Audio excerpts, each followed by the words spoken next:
காசியில் இருக்கிற கடவுள் காசி விஸ்வநாதர், அங்கே இருக்கிற தேவி காசி விசாலாட்சி. இவங்க ரெண்டு பேரும் ஒரு நாள் பேசிக்கிட்டு இருந்தப்போ கடவுள் சொன்னார், இந்த மனிதர்களை நாம் ரொம்பவும் நம்பிக்கையோடு தான் படைச்சிருக்கிறோம், இருந்தாலும் அவங்களுக்கு தான் நம்பிக்கை இல்லை, எதுலேயும் ஒரு உண்மையான நம்பிக்கை இல்லாமல் வாழ்ந்துக்கிட்டு இருக்கிறாங்க அப்படின்னார். என்ன அப்படி சொல்கிறீங்க? அதை பாருங்கள், எவ்வளவு பேர் காசியை தேடிட்டு வந்து கங்கையில் குளிச்சுக்கிட்டு இருக்கிறாங்க, அவங்களெலாம் நம்பிக்கை இல்லைன்னா இவ்வளவு தூரம் தேடிட்டு வந்து இங்கே குளிப்பாங்களா அப்படின்னு நாங்கள் தேவி. சரி, அதை சோதித்து பார்க்கலாம் அப்படின்னு ரெண்டு பேரும் முடிவு பண்ணிக்கிட்டாங்க. உடனே ஒரு திட்டம் போட்டாங்க. அது எப்படின்னா, நாம் ரெண்டு பேருமே பக்தர்கள் மாதிரி உருவத்தை மாற்றிக்கிட்டு கங்கை கரைக்கு போக வேண்டியது. நான் வந்து கங்கையில் இறங்கி குளிக்கிறேன், கொஞ்ச நேரத்தில் சுழலில் மாட்டிக்கிட்டது மாதிரி நடிக்கிறேன். நீ உடனே கரையிலேருந்து சத்தம் போடும், என்னோடய வீட்டுக்காரரை யாராவது காப்பாற்றுங்களேன்னு சத்தம் போடும். அதோடு இன்னொன்று சொல்லு, யாராவது ஒரு புண்ணிய ஆத்மா அவர்கிட்ட போய் அவருடைய முடியை பிடிச்சி இழுக்கணும். அப்படி ஒரு சாபம் இருக்குது எங்களுக்கு. புண்ணிய ஆத்மா, அதாவது எந்த பாவமும் செய்யாத இல்லாத ஒருத்தர் தான் அவரை காப்பாற்ற முடியும். அப்படிப்பட்டவங்க யாராவது வெள்ளத்தில் குதித்து என்னுடைய கணவரை காப்பாற்றுங்கோ அப்படின்னு நீ சத்தம் போடு, கூச்சல் போடு, என்ன நடக்குதுன்னு பார்க்கலாம் அப்படின்னார் கடவுள். சரின்னு சொல்லி ரெண்டு பேருமா சாதாரண பக்தர்கள் மாதிரி கங்கை கரைக்கு வந்து சேர்ந்தாங்க. அவர் இறங்கி குளித்தார். திட்டம் போட்டது மாதிரியே சுழலில் மாட்டிக்கிட்டது மாதிரி கத்துனார். கரையில் இருந்த அந்த அம்மா, ஐயோ என் கணவரை காப்பாற்றுங்களேன், யாராவது காப்பாற்றுங்களேன்னு கத்துனாங்க. பல பேர் ஓடி வந்தாங்க. உடனே இவங்க, பாவம் இல்லாத புண்ணிய ஆத்மா ஒருத்தரால் தான் என்னுடைய கணவர் காப்பாற்றப்படணுங்கிறது விதி, அப்படி ஒரு சாபம் இருக்குது, அதனால் புண்ணிய ஆத்மா யாராவது அவர்கிட்ட போய் அவர் முடியை பிடிச்சி தூக்கினா அவரை காப்பாற்றி விடலாம் அப்படின்னாங்க. இவங்க இப்படி சொன்னதும் எல்லோரும் திகைச்சு போய் நின்றுட்டாங்க. ஒவ்வொருத்தருக்கும் அவங்க செஞ்ச பாவம்லாம் ஒவ்வொன்றா ஞாபகத்துக்கு வர ஆரம்பிச்சுட்டுது. சரி, இதுக்கு நாம் லாயக்கு இல்லை அப்படின்னு சொல்லி ஒதுங்கி போக ஆரம்பிச்சிட்டாங்க எல்லாம். இந்த சமயத்தில் யாரோ ஒருத்தர் வேகமாக ஓடி வந்தார், ஆற்றுல குதித்தார். அவர்கிட்ட போனார், முடியை பிடிச்சார், தூக்கினார், அவரை காப்பாற்றி கரைக்கு கொண்டுட்டு வந்துட்டார். அப்படி காப்பாற்றின அந்த ஆளை இவங்க ரெண்டு பேரும் தனியாக கூப்பிட்டுக்கிட்டு ஒரு மண்டபத்துக்கு வந்துட்டாங்க. வந்து விசாரிக்கிறாங்க. நீ யாரப்பா அப்படின்னு கேட்குறாங்க. ஏதும் தெரியாத மாதிரி, நான் இந்த ஊர் அன்ன சத்திரத்தில் வேலை செய்கிற ஒரு சமையல்காரன் அப்படிங்கிறார். நீ வந்து கங்கையில் குளிக்கிறது உண்டான்னு கேட்டிருக்காங்க. நான் இந்த ஊர்லேயே தான் இருக்கிறேன், இருந்தாலும் தினமும் கங்கையில் குளிக்கிறதில்ல, எப்போது ஒரு நாள் அங்கே குளிப்பேன் அப்படின்னார். கங்கையில் மூழ்கி எழுந்திரிச்சா பாவம்லாம் தொலையும்னு சொல்கிறாங்க. அப்படி இருக்கிறப்போ அங்கே இன்றைக்கி கங்கையில் குளிச்சுக்கிட்டு இருக்கிறவங்கெல்லாம் தங்களை வந்து புண்ணிய ஆத்மாவாக நினைக்கல. கங்கையில் குளிக்காத நீ உன்னை வந்து புண்ணிய ஆத்மாவாக நினச்சி என்னை காப்பாற்ற வந்திருக்கிற, அது எப்படி அப்படின்னு கேட்டார். அதுக்கு அந்த ஆள் சொல்கிறான், கங்கையில் குதித்ததுக்கு அப்புறம் தானே உங்களை காப்பாற்ற போகிறோம், அப்படி குதிக்கும் பொழுது என்னுடைய பாவம்லாம் போயிருக்கும்ல, நான் புண்ணிய ஆத்மாவாக ஆயிருப்பேனே, அதனால தான் துணிஞ்சு வந்து உங்களை காப்பாற்றினேன் அப்படின்னா. கடவுளும் தேவியும் அவனுக்கு வந்து காட்சி கொடுத்தாங்களாம். இப்படி ஒரு கதை உண்டு. அதாவது கங்கையில் குளிச்சுக்கிட்டு இருக்கிறவங்களுக்கே தங்களுடைய பாவம் போகுங்கிற நம்பிக்கை பரிபூர்ணமாக இல்லை, குளிக்காத ஒருத்தனுக்கு அந்த நம்பிக்கை இருந்தது. அதனால் அவனால் கடவுளை பார்க்க முடிஞ்சது. கடவுளை வந்து நாமளும் பார்க்க முடியுமா முடியாதா அப்படிங்கிற குழப்பம்லாம் நமக்கு வேண்டியதில்லை. நம்பிக்கையோடு வாழணுங்கிற உண்மையை மட்டும் இந்த கதையிலேருந்து புரிஞ்சுக்கிட்டால் போதும். ஏன்னா இந்த கதையை கேட்டுட்டு ஒரு நண்பன் குதர்க்கமாக ஒரு கேள்வி கேட்டான். ஏன் சார், கங்கையில் குளித்தா பாவம் போயிடும்னு சொல்கிறீங்களே, நான் எனக்கு வேண்டாத ஒருத்தனை அழைச்சிட்டு போய் கங்கையிலேயே தள்ளி விட்டுட்டு அதுக்கப்புறம் அங்கேயே முழுக்க போட்டுட்டு நான் செஞ்ச பாவத்தை வந்து அதுலேயே கழுவி விட்டுட்டு மறுபடியும் உங்ககிட்ட வந்துடுறேன்னு வச்சுக்கோங்க, நீங்கள் என்னை வந்து புண்ணிய ஆத்மான்னு ஏற்றுக்குவீங்களா அப்படிங்கிறான். ஆள் கொஞ்சம் அசந்தான் நம்மளே அங்கே அழைச்சிட்டு போனாலும் போயிடுவான். ஒரு மனுஷனுக்கு 3 விதத்தில் கர்வம் உண்டாகிறதுக்கு வாய்ப்பு உண்டு. பணம், பதவி, புகழ். பணம் அதிகமாக வந்தால் கர்வம் வரலாம், பதவி பெருசாக வந்துட்டுதுன்னா கர்வம் வரலாம், புகழ் அதிகமாக போனாலும் கர்வம் வரலாம். இந்த 3 வகையான கர்வத்துக்கும் இடம் கொடுக்காமல் இருக்கிறாங்க பாருங்கள், அவங்க தான் சிறந்த மனிதர்கள். ஒரு பெரிய பொறுப்பில் இருக்கிறவங்களுக்கு கர்வம் வந்துடக்கூடாது. அப்படி வந்துட்டுதுன்னா அது எல்லாருக்கும் இடைஞ்சல். ஒரு ராஜா இருந்தார். அவர் ஒரு நாள் தன்னுடைய தலைநகரத்தை சுற்றி வந்துக்கிட்டு இருந்தார். ஒரு இடத்துல ஒரு அழகான நிலத்தை பார்த்தார். ஆஹா, இந்த இடத்துல நமக்குன்னு ஒரு மாளிகையை கட்டினா எவ்வளோ நல்லாயிருக்கும் அப்படின்னு நினச்சார். ராஜா நினச்சா அது முடியாத காரியமா? சரி, இந்த நிலம் யாருக்கு சொந்தம்னு விசாரிங்க அப்படின்னார் பக்கத்தில் இருந்தவங்கக்கிட்ட. அவங்கெல்லாம் ஓடி போய் விசாரித்தாங்க. அந்த இடம் ஒரு வயசான கிழவிக்கு சொந்தம், வயசான அம்மாவுக்கு சொந்தமாக. அந்த அம்மா தான் அதில் ஒரு குடிசையை போட்டு குடியிருந்துக்கிட்டு இருக்கிறாங்க. சரி, அந்த நிலத்துக்கு ஒரு விலையை நிர்ணயம் பண்ணி அதை அந்த வயசான அம்மாக்கிட்ட கொடுத்துருங்கோ அப்படின்னு உத்தரவு போட்டார் ராஜா. ஆனால் அந்த அம்மா இது எங்கள் பூர்வீக இடம், இதை விற்க மாட்டேன் அப்படின்னு சொல்லிவிட்டுது. சரி, 2 பங்கு விலை கொடுக்குறோம்னு சொல்லி பாருங்க அப்படின்னாங்க. அப்படியே சொன்னாங்க அரண்மனை ஆட்கள். அதுக்கும் சம்மதிக்கலை அந்த அம்மா. இதை கேள்விப்பட்டதும் ராஜாவுக்கு கோபம் வந்துட்டுது. தன்னுடைய ஆளுங்களை கூப்பிட்டார். போய் அந்த குடிசையை பிரித்து எறிங்க, காசெல்லாம் ஒன்றும் கொடுக்காதீங்க அப்படின்னு கத்தினார். அவ்வளோதான். அடுத்த நிமிஷம் அரண்மனை ஆசாமிகள் போனாங்க, குடிசையை பிரித்து எரிஞ்சாங்க. அந்த வயசான அம்மா இருக்குது, அதுவும் அந்த இடத்த விட்டு துரத்தி விட்டாங்க. அந்த இடத்துல ஒரு அரச மாளிகையை கட்டி முடிச்சிட்டாங்க. அந்த வயசான அம்மா பாவம், ராஜாவே இப்படி பண்ணால் யார்கிட்ட போய் முறையிட முடியும்? ஒரு ஞானி இருந்தார், அவர்கிட்ட போய் சொன்னாங்க. அவர் இவங்க சொன்னதை கேட்டு மனசில் வச்சுக்கிட்டார். ஒரு நாள் அந்த ராஜாவே இந்த ஞானியை கூப்பிட்டார். புதுசாக ஒரு மாளிகை கட்டியிருக்கிறேன், வந்து பாருங்கன்னு. சரின்னு சொல்லி இந்த பெரியவர் ஒரு நாள் இந்த மாளிகைக்கு போனார். சும்மா போகல, ஒரு கழுதையையும் ஓட்டிகிட்டு போனார். கொஞ்சம் சாக்குகள், வெத்து சாக்கு, அதையும் எடுத்து கழுதை முதுகில் போட்டு கழுதையை ஓட்டிகிட்டு போகிறார். ராஜா பார்த்தார். அவருக்கு இது ஆச்சரியமாக இருந்தது. என்ன இது, மாளிகைக்கு வந்துட்டு போங்கன்னு கூப்பிட்டா கழுதை சாக்கு இதெல்லாம் கொண்டு வராரு, ஒன்றும் புரியலையேன்னு நினச்சார். எதுக்காக இதெல்லாம்னு கேட்டார். அரசருடைய தோட்டத்திலேருந்து கொஞ்சம் மண் எடுத்துகிட்டு போகிறதுக்கு ஆசைப்பட்றேன், அதுக்கு நீங்கள் அனுமதி கொடுக்கணும் அப்படின்னாரு இவர். இது என்ன வேடிக்கையான கோரிக்கையாக இருக்குது அப்படின்னு நினச்சார் ராஜா. இருந்தாலும் மண் தானே கேட்குறாரு, எடுத்துகிட்டு போகட்டுமே அப்படின்னு நினச்சார். சரின்னு அனுமதி கொடுத்தார். அந்த பெரியவர் தோட்டத்துக்கு போனார், மண்ணை வெட்டினார், சாக்கில் போட்டு நிரப்புனார். ராஜாவை கொஞ்சம் கிட்ட வாங்கன்னு கூப்பிட்டார். இந்த மண் மூட்டையை தூக்கி கழுதையோட முதுகில் வைக்கணும், கொஞ்சம் உதவி பண்ணுங்கன்னார். ஓ, பண்ணுறேனே அப்படின்னு சொல்லி ராஜா கிட்ட போனார். மூட்டையை தூக்கி பார்க்குறாரு, முடியல, திணறி போயிட்டார். இப்போ அந்த ஞானி பேசினாராம். அரசே, இந்த ஒரு சாக்கு மண்ணையே உங்களால் தூக்க முடியல, அந்த கிழவிகிட்ட இருந்து அந்த அக்கிரமமாக அபகரித்த இந்த தோட்டம் பூராவையும் சுமக்கணும்னு ஆசைப்படுறீங்களே, அது உங்களால் முடியுமா அப்படின்னு கேட்டாராம். ராஜா யோசனை பண்ண ஆரம்பித்தார். தன்னுடைய செயலுக்காக வருத்தப்பட்டாராம். அந்த வயசான அம்மாவை உடனடியாக வரவழைச்சார். தாயே, தப்பு பண்ணிட்டேன், என்னை மன்னிச்சுக்குங்க, இன்னையிலேருந்து இந்த மாளிகையும் தோட்டமும் உங்களுக்கு தான் சொந்தம் அப்படின்னு சொல்லிவிட்டாராம். போகிறப்ப இந்த உலகத்திலேருந்து எண்ணத்தை எடுத்துகிட்டு போக போகிறோம், அதனால் ரொம்பவும் அலட்டிக்க வேண்டியதில்லை, கர்வப்பட வேண்டியதில்லை அப்படிங்கிறது ஒரு பெரிய உபதேசம். ஒரு பெரிய மனுஷன் சாக கிடந்தார், ரொம்பவும் அழுதார். ஏன் அழறீங்க அப்படின்னு கேட்டாங்க சுற்றி இருந்தவங்க. நான் சாகிறதுக்காக கவலைப்படலை, நான் நம்ம ஜனங்களுக்காக எவ்வளவோ காரியம்லாம் செஞ்சுக்கிட்டு வந்தேன். நான் செஞ்சுக்கிட்டு வந்த சேவையை இனிமேல் யார் செய்ய போகிறாங்க, அது யாரால முடியும், அதை நினச்சி தான் அழறேன் அப்படின்னாராம். ஒருத்தர் முன்னாடி வந்தார்.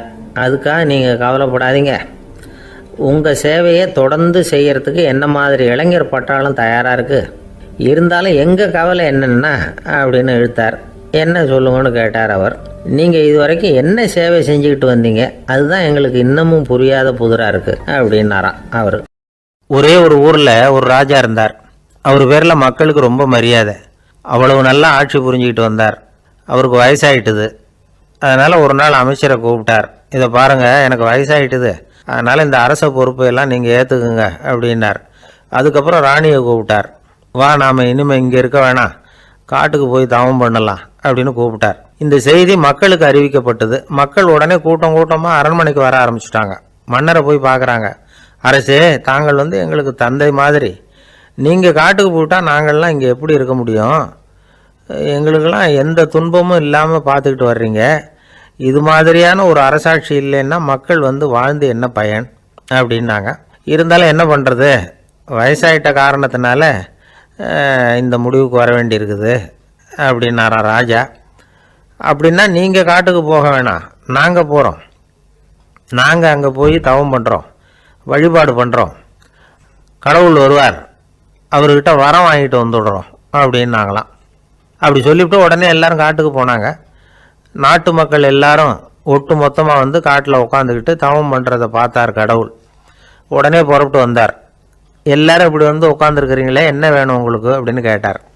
உடனே மக்கள் எல்லாரும் ஒரு குரலில் சொன்னாங்க, சுவாமி, எங்கள் மன்னன் ரொம்ப நாளைக்கு நல்லபடியாக இருக்கணும். அவர் வந்து மகிழ்ச்சியாகவும் உடல் நலத்தோடும் இருந்தால் தான் நாங்கள் அமைதியாக வாழ முடியும் அப்படின்னாங்க. சரி, அதுக்கு என்ன செய்யணும் அப்படின்னார் ஆண்டவன். எங்கள் மன்னருக்கு இன்னும் ஒரு 100 வருஷம் ஆயுளை கொடுங்க அப்படின்னாங்க. அவ்வளவு தானே, சரி அப்படியே ஆகட்டும் அப்படின்னு சொல்லிவிட்டு ஆண்டவன் போயிட்டார். மக்கள் மகிழ்ச்சியோடு திரும்பி வந்தாங்க. மன்னா, கடவுள் வரம் கொடுத்துட்டார், நீங்கள் 100 வருஷம் வாழ போகிறீங்க அப்படின்னாங்க. இதை கேட்டதும் ராணி ராஜாவை வணங்கி நான் தவம் செய்ய போகிறேன் அப்படின்னு புறப்பட்டாங்க. உடனே மக்கள் என்ன நினச்சாங்க தெரியுமா? ஐயோ, நாம் ராஜாவுக்கு மட்டும்தானே நீண்ட ஆயுள் வேணும்னு வரம் வாங்கினோம், ராணிக்கு வாங்கலையே, அதுதான் கோபத்தில் புறப்பட்டாங்க போல இருக்கு அப்படின்னு நினச்சி வருத்தப்பட்டாங்க. ஆனால் ராணி நினச்சது அது இல்லை. ராணி போய் தவம் பண்ணாங்க, கடவுள் காட்சி கொடுத்தார். இவங்க கேட்குறாங்க, சுவாமி, ராஜாவுக்கு மட்டும் 100 வருஷம் ஆயுள்னு வரம் கொடுத்துட்டீங்க, அப்படின்னா குடிமக்களும் 100 வருஷம் இருக்கணும்.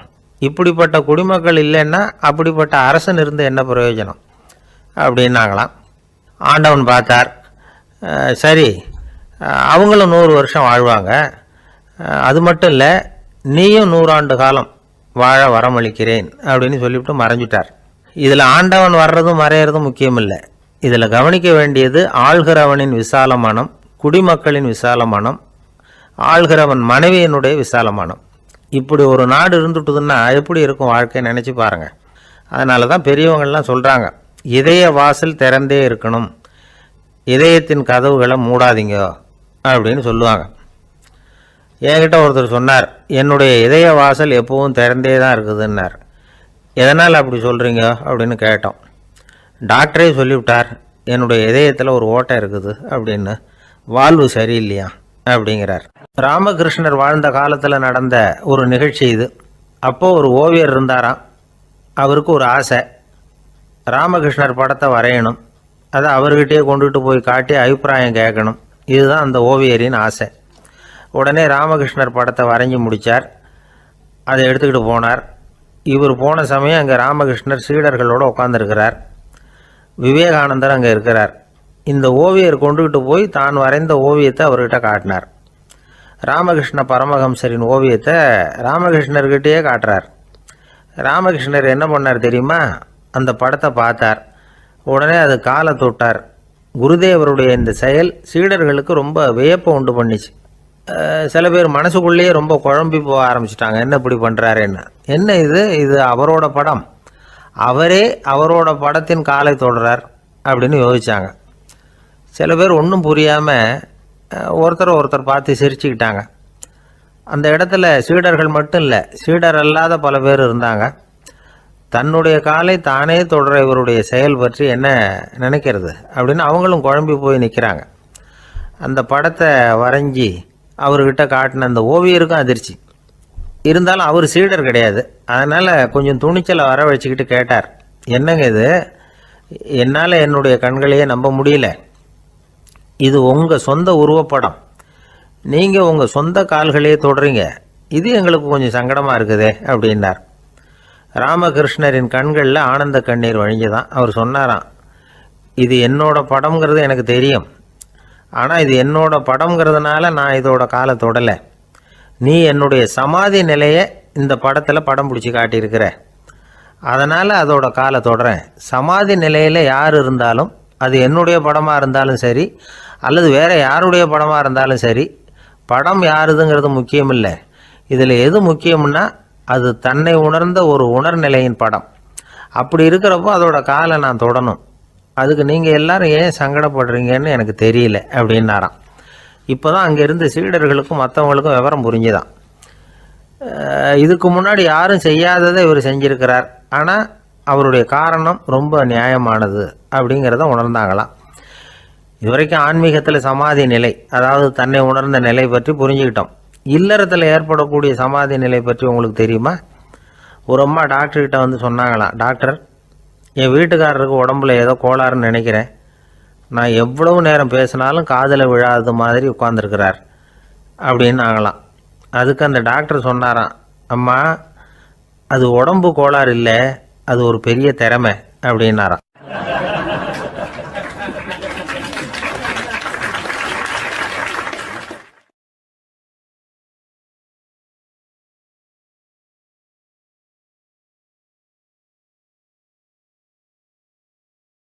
ஆயிரத்தி 816 வருஷம் செப்டம்பர் மாதம் 11 பிரான்ஸ் தேசத்தில் உள்ள ஒரு மருத்துவமனை. அங்கே ஒரு இளம் டாக்டர் கொஞ்ச நாளைக்கு முன்னாடி தான் அந்த ஆஸ்பத்திரியில் புதுசாக வேலைக்கு சேர்ந்துருக்கிறார். அவர் பேர் ரெனே லெனக். அவர் அன்னைக்கு காலையில் அந்த மருத்துவமனையில் அப்படியே ரவுண்ட்ஸ் வந்துக்கிட்டு இருக்கிறார். வார்டில் ஒரு படுக்கையில் ஒரு இளம் பெண் படுத்திருக்கிறா. அந்த பொண்ணுக்கு இருதய நோயாக இருக்கலாம்ங்கிறது மற்ற டாக்டர்கள் சந்தேகம். அந்த காலத்துல எல்லாம் ஒருத்தருடைய இருதய துடிப்பை தெரிஞ்சுக்கணும்னா நோயாளியின் மார்பில் டாக்டர் வந்து காதை வச்சு பார்த்து தான் தெரிஞ்சுக்கிறது வழக்கம். ஆனால் இந்த பெண்ணும் வந்து இளம் பெண், அந்த டாக்டரும் புதுசாக சேர்ந்துருக்கிறவர். அதனால் பரிசோதனை பண்ண தயங்கினார். கொஞ்ச நேரம் யோசனை பண்ணார். திடீர்னு ஒரு ஞாபகம் வந்தது அவருக்கு. அதாவது அன்னைக்கு விடியற் காலையில் தோட்டத்தில் அப்படி வாக்கிங் போயிட்டு இருந்தப்போ சின்ன பசங்கள்லாம் ஒரு மரக்கட்டையை வச்சு விளையாடிக்கிட்டு இருந்தாங்களாம். அதை இவர் பார்த்துருக்கிறார். அது என்ன விளையாட்டுனா, ஒரு நீளமான மரப்பலகை, அதில் ஒரு முனையில் ஒரு பையன் தன்னுடைய காதை வச்சுக்கிட்டு இருக்கிறான், மறுமுனையில் இன்னொரு பையன் அந்த மரப்பலகையை ஒரு ஆணியால் கீறிக்கிட்டு இருக்கிறான். ஒரு முனையில் ஆணியால் கீறும் பொழுது மறுமுனையில் காதை வச்சிருக்கிற பையனுக்கு அந்த சத்தம் துல்லியமாக கேட்குது. அந்த டாக்டருக்கு காலையில் பார்த்த இந்த விளையாட்டு ஞாபகத்துக்கு வந்துட்டுது. உடனே என்ன பண்ணார் தெரியுமா? ஒரு நீளமான காகிதத்தை எடுத்தார். அதை அப்படியே உருளை மாதிரி உருட்டினார். ஒரு முனையை அந்த நோயாளியின் மார்பில் இடது பக்கம் வச்சார், இன்னொரு முனையில் தன்னுடைய காதை வச்சார். என்ன ஆச்சரியம்! நோயாளியின் மார்பில் நேரடியாக காதை வச்சு கேட்குறத விட துல்லியமாக கேட்டுது இதய துடிப்பு. இதய துடிப்பு மட்டும் இல்லை, மூச்சு இழுத்து விடுறது, திரவ பொருள்களின் அசைவு, எல்லா சத்தமும் தெளிவாக கேட்குது. கிரேக்க மொழியில் ஸ்டெத்தாஸ் அப்படின்னா மார்பு, ஸ்கோப்பின் அப்படின்னா பார்ப்பதுன்னு அர்த்தம். அதனால் டாக்டர் ரெனே லெனக் தான் கண்டுபிடிச்ச கருவிக்கு ஸ்டெத்தஸ்கோப் அப்படின்னு பேர் வச்சார். அவரே வந்து முதல் மாடலையும் செஞ்சார். அளவு ரொம்ப பெருசாக இருந்தது, சுலபமாக எடுத்துகிட்டு போகிறது கஷ்டம், அது அவ்வளோ கஷ்டமாக இருந்தது அது. அதனால் அவரே அதை அப்புறம் 2 பிரிவாக தயார் பண்ணார். இது 2 துண்டையும் டாக்டர் தன்னோட கோட்டு பாக்கெட்டில் வச்சுக்கலாம், தேவைப்படுறப்ப எடுத்து ஒன்றா சேர்த்துக்கலாம். இப்படி தான் அவர் ஆரம்பத்தில் பண்ணார். தன்னுடைய இந்த கண்டுபிடிப்பை பற்றி அவர் ஒரு புத்தகம் எழுதினார். நிறைய விற்றுது, புகழும் பணமும் சேர்ந்தது. பணமும் புகழும் வந்து சேர்ந்தது மாதிரியே அவருக்கு ஒரு நோயும் வந்து சேர்ந்தது. அது என்ன நோயின்னு கண்டுபிடிக்கிறதுக்கும் அவர் கண்டுபிடிச்ச கருவி தான் உபயோகப்பட்டு தான். அவரே அதை கண்டுபிடிச்சார். அவருக்கு வந்திருந்தது காச நோய். 1826 வருஷம் ஆகஸ்ட் மாதம் 13 உலகத்தின் முதல் ஸ்டெதஸ்கோப்பை கண்டுபிடிச்ச டாக்டர் ரெனே லெனக் காலமானார். அவர் சாகிறதுக்கு முன்னாடி மரத்தால் செஞ்சு வச்சுருந்த ஸ்டெதஸ்கோப்பை தனக்கு வேண்டியப்பட்ட ஒரு டாக்டர்கிட்ட கொடுத்து, என்னுடைய சொத்துக்கள்லேயே ரொம்ப வசந்தது அப்படின்னு சொன்னாராம். அதுக்கப்புறம் 3 வெள்ளைக்காரங்க சேர்ந்து இந்த கருவியில் சில மாற்றங்களை பண்ணாங்க. ஆனால் 1829 லண்டனில் டாக்டர் நிக்கோலஸுங்கிறவர் ஒரு காதால் இதய துடிப்பை கேட்குறத விட டாக்டர் 2 காதாலையும் கேட்குறது தான் சரியாக இருக்கும் அப்படின்னு ஒரு கருத்தை வெளியிட்டார். அதுக்கப்புறம் ரொம்ப காலம் கழித்து 1852 ஜார்ஜ் காமான் அப்படிங்கிறவர் ரப்பர் டியூபுகளை உபயோகப்படுத்தி 2 காதாலையும் கேட்குற மாதிரி ஒரு புதிய வடிவத்தை அதுக்கு கொடுத்தார். அதுக்கு பிறகு அது படிப்படியாக எவ்வளவோ மாற்றங்கள் இருந்தாலும் ஆரம்பத்தில் டாக்டர் ரெனே லெனக் உருவாக்கின அடிப்படை மாடலை யாரும் மாற்றி அமைக்கலைங்கிறது தான் முக்கியமான விஷயம்.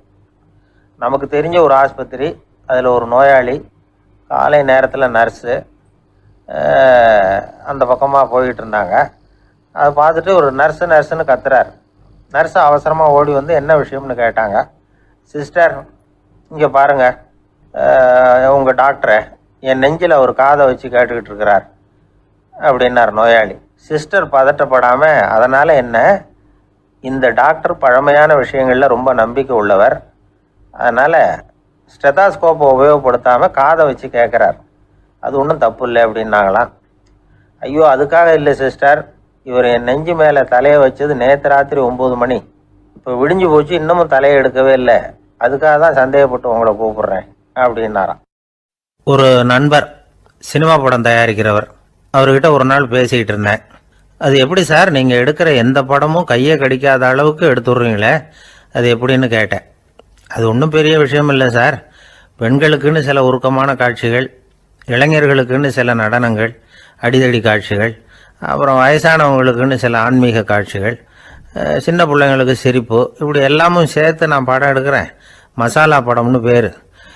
இது ரொம்ப பெருசாக இல்லைன்னாலும் ஓரளவுக்கு சுமாராக ஓடிடும், கையை கடிக்காது அப்படின்னார். இது ஒரு உத்தி.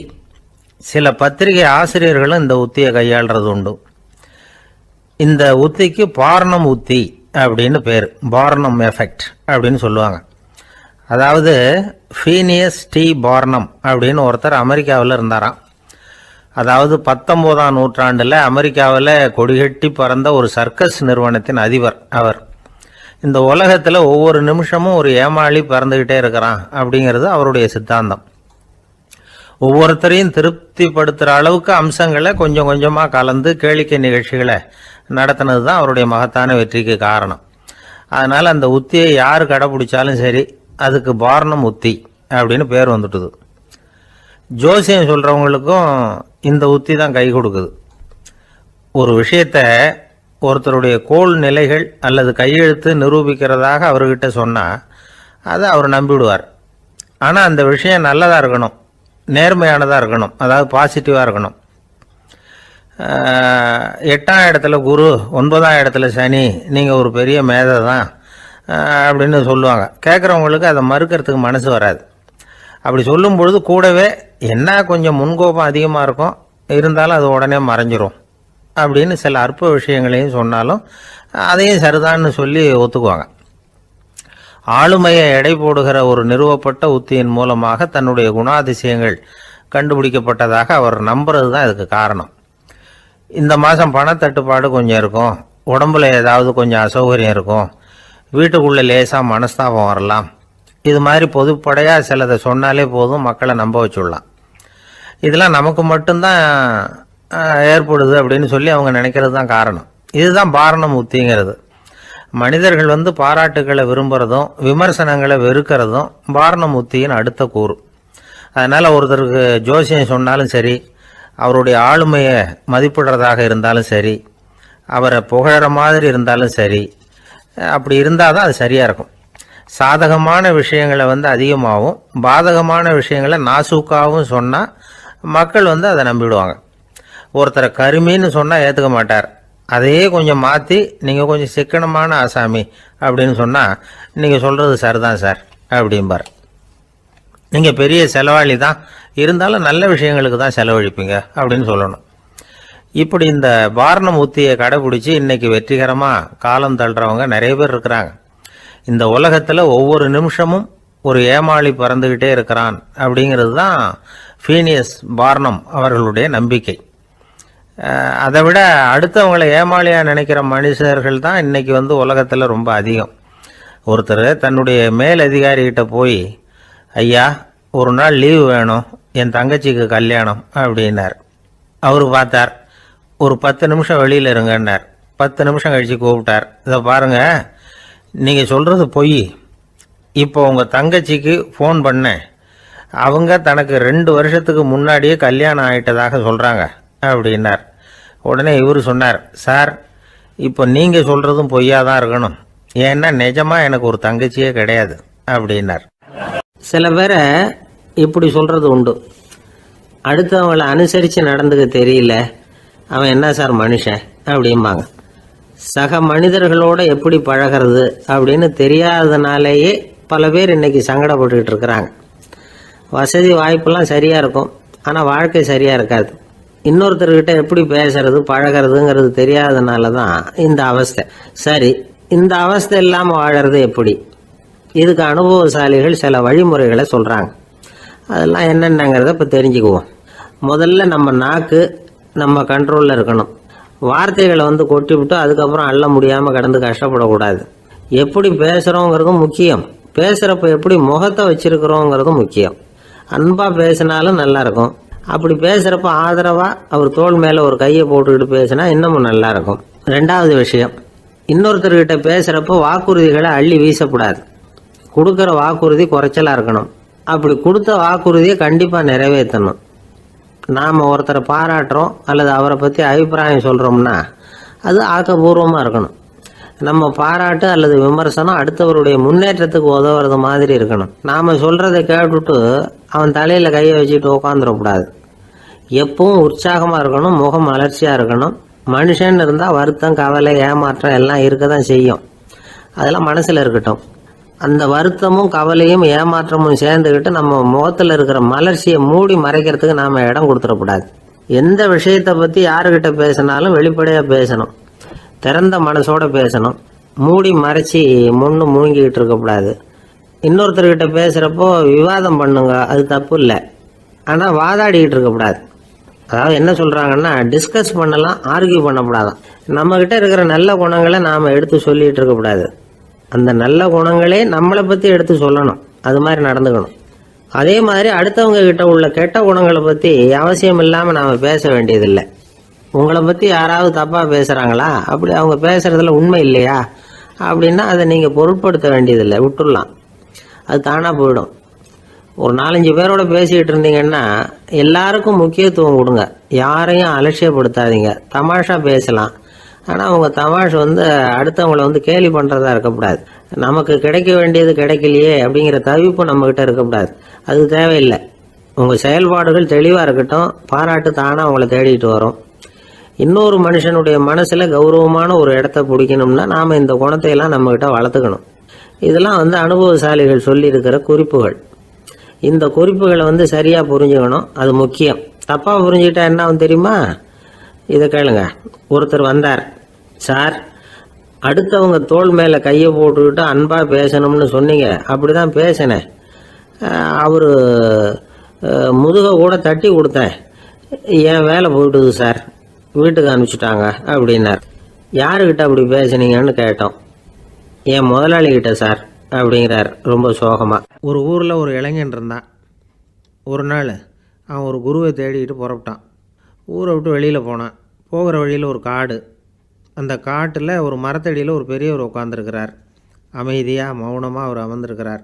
இந்த பெரியவரை விசாரிக்கலாம், குருவை தேடி கண்டுபிடிக்கிறதுக்கு இவர் ஏதாவது ஒரு வழி சொல்லி கொடுப்பார் அப்படின்னு நினச்சிக்கிட்டு அவரை நெருங்கினான். ஐயா, எனக்கு ஒரு குரு தேவை, எங்கே கிடைப்பார், அவரை எப்படி அடையாளம் கண்டுபிடிக்கிறது, அதை பற்றி ஏதாவது விவரம் சொன்னீங்கன்னா நான் கண்டுபிடிச்சிக்குவேன் அப்படின்ட்டுருக்கான். பெரியவர் நிமிர்ந்து பார்த்தார். தம்பி, அது ரொம்ப சுலபம். அவர் வயசானவராக இருப்பார், என்னை விட சுமார் 30 வயசு அதிகமாக இருக்கும். அவர் ஒரு மரத்தடியில் தான் உட்காந்துருப்பார் அப்படின்ட்டுருக்கான். சரிங்க பெரியவரே, அது என்ன மாதிரியான மரம், எப்படி இருக்கும் அப்படின்னு கேட்டிருக்கான். பெரியவர் அந்த விவரங்களையும் சொல்லியிருக்கிறாரு. அது மட்டும் இல்லை, சந்திக்கிற நாள், நேரம், வினாடி முதற்கொண்டு எல்லா விவரங்களையும் துல்லியமாக சொன்னாராம். இவ்வளவு விவரங்களை இவரால் எப்படி சொல்ல முடியுது அப்படின்னு இவனுக்கு ஆச்சரியம். இருந்தாலும் அந்த பெரியவர் கடைசியாக ஒரு விவரம் சொன்னார். அது என்ன தெரியுமா? எப்படியும் நீ அவரை சந்திக்கிறதுக்கு ஒரு 30 வருஷம் ஆகும் அப்படின்னு சொல்லிவிட்டாராம். ரொம்ப நன்றிங்க பெரியவரே அப்படின்னு சொல்லிவிட்டு அந்த இளைஞன் புறப்பட்டுருக்கான். இப்போ அவனுக்கு குரு பற்றின விவரம் எல்லாம் கிடச்சிட்டுது, சந்திக்கிற நேரமும் தெரிஞ்சுட்டுது. ஆனால் 30 வருஷம் அவரை தேடி அலைய வேண்டியிருக்குமே. அவன் தேட ஆரம்பித்தான். காடு மலை எல்லாம் சுற்றி அலைஞ்சான். பல வருஷங்கள் தேடினான், அழுத்து போயிட்டான். கடைசியில் அவனுக்கும் வயசாகிட்டுது. கடைசியில் தன்னுடைய சொந்த ஊருக்கே திரும்பி போய்கிட்டு இருந்தான். அங்கே ஒரு மரத்தடியில் அவன் தேடிக்கிட்டு இருந்த குருநாதர் கிடைச்சார். யார் அவருன்னா, 30 வருஷத்துக்கு முன்னாடி வழி சொல்லி கொடுத்தாரில்ல அதே பெரியவர். அவருக்கு இப்போ 30 வயசு அதிகமாக இருந்தது. அதே மரம். அன்னைக்கு பெரியவர் சொன்ன அடையாளம் இப்போ பொருத்தமாக இருந்தது. இப்போ அந்த பெரியவர் சொன்னார், சரியாக வந்து சேர்ந்துட்டேன், வா, உனக்காக தான் நான் இவ்வளவு காலமும் காத்துக்கிட்டு இருந்தேன் அப்படின்னாராம். என்ன சொல்கிறீங்கன்றிருக்கான். 30 வருஷத்துக்கு முன்னாடி என்கிட்ட வந்தியே, அப்போவே என் காலம் முடிஞ்சு போயிருந்தது. அப்போவே என்ன உனக்கு அடையாளம் தெரியல, அதனால் இவ்வளவு காலம் உனக்காக காத்துட்ருக்கும்படி ஆகிட்டுது அப்படின்னாராம். ஐயா, அப்போவே நீங்கள் சொல்லியிருக்கலாமே, இதுதான் 30 வருஷம் கழித்து நீ சந்திக்க போகிற இடம், நான் தான் உன்னுடைய குரு அப்படின்னு சொல்லியிருக்கலாமே அப்படின்ட்டுருக்கான். அந்த பெரியவர் சிரிச்சுக்கிட்டே இதுக்கு பதில் சொன்னாராம். நான் எவ்வளவோ விவரமாக தான் சொன்னேன், நீ சரியாக புரிஞ்சிக்கல. காரணம், அப்போது நீ போதுமான அளவுக்கு பக்குவம் பெற்றிருக்கவில்லை. அதனால் புரியும் சக்தி இல்லாமல் போயிட்டுது. அப்போது 30 ஆண்டு காலம் நீ அலைஞ்சு திரிஞ்சிருக்கிற, அது காரணமாக இப்போ உனக்கு அந்த பக்குவம் வந்துட்டுது. அதனால தான் அடையாளம் காண முடிஞ்சுது. நானே உன்னுடைய குரு அப்படின்னாராம். இதிலேருந்து என்ன தெரியுதுன்னா, ஆன்மீகத்தில் மாணவனாக சேர்றதுக்கு கூட ஒரு பக்குவத்தன்மை தேவைப்படுது. ஒரு பெரிய ஞானி, அவர்கிட்ட ஒரு சீடனாக இருக்க ஒருத்தன் வந்தான், எதிரில் நின்னான். ஞானி அவனை வெகு நேரம் உற்று பார்த்தார். அப்புறம் சொன்னார், சீடனாக இருக்கிறது ரொம்ப சிரமம்னார். நான் தயாராக இருக்கிறேன்னா. அது இன்னமும் சிரமமாச்சே, இங்கே குருவாக இருக்கிறது மட்டுமே சுலபம் அப்படின்னாராம். அப்படின்னா நான் குருவாகவே ஆகிடுறேன் அப்படின்னானா. இது போலவே இந்த காலத்தில் கதை ஒன்று உண்டு. ஒரு பள்ளிக்கூடத்தில் வகுப்பு ஆசிரியர் மாணவனை திட்டிக்கிட்டு இருந்தார். டேய், நீ 100க்கு 10 மார்க்கு தான் வாங்கிக்கிட்டு இருக்க. இவ்வளவு மோசமாக நீ படித்தா கடைசியில் மாடு மேய்க்கிறது கூட லாய்க்கு இல்லாதவனா ஆகிடுவேன். அதுக்கப்புறம் என்ன செய்ய போகிறேன் அப்படின்னாராம். பையன் தலையை சொரிஞ்சிக்கிட்டே சொன்னானா, சார் அப்படின்னா ஒன்று செய்கிறேன் அப்படின்னானா. இவர் கேட்டிருக்கார், என்ன செய்ய போகிறேன்னு. வேறு என்ன சார், உங்களை மாதிரி ஒரு ஆசிரியர் ஆகிடுறேன் அப்படின்னானா.